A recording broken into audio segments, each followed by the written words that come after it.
کیا آپ جانتے ہیں کہ روزمرہ زندگی میں چھوٹے چھوٹے جھوٹے دعوے بھی کبیرہ گناہوں میں شمار ہوتے ہیں؟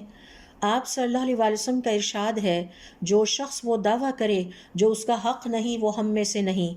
علم یا مہارت میں جھوٹ بولنا، مال و دولت کا مبالغہ آرائی سے بیان کرنا، کامیابی یا مقام کے حوالے سے جھوٹے دعوے کرنا، قرض یا ادھار میں جھوٹ بولنا، حسب و نسب کے حوالے سے جھوٹ بولنا، سوشل میڈیا پر لمبی لمبی چھوڑنا یا بڑھ کے مارنا، پیشہ ورانہ کامیابی کے بارے میں بڑھا چڑھا کر دعوے کرنا، یہ سب چھوٹے چھوٹے جھوٹ ہیں، اور یہ چھوٹے جھوٹ نہیں بلکہ ایمان اور آخرت کا نقصان ہے۔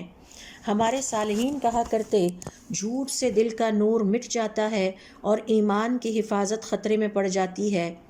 ہمیشہ سچ بولیں، ایمان اور کردار کی حفاظت کریں اور اپنے آپ کو کبیرہ گناہوں سے بچا کر رکھیں۔